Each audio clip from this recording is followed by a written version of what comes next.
Sinampa ng reklamong tax evasion ng Bureau of Internal Revenue, BIR, ang sinibak na alkalde po ng Bamban, Tarlac na si Alice Guo. Pero ang tanong pa rin, Pare Melo, nasaan si Alice Guo? Yan ay dahil sa kabiguan naman ni Guo na magbayad po ng capital gains tax at documentary stamp tax nang ibenta ang kanyang share sa Baofu Land Development.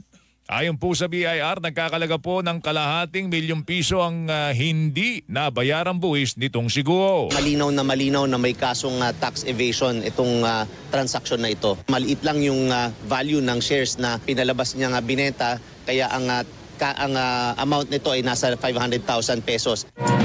Nauna dito, sinabi ng Presidential Anti-Organized Crime Commission o PAOCC na ibinenta ni Guo ang 2.5 million shares po niya noong 2021 sa halagang piso kada share.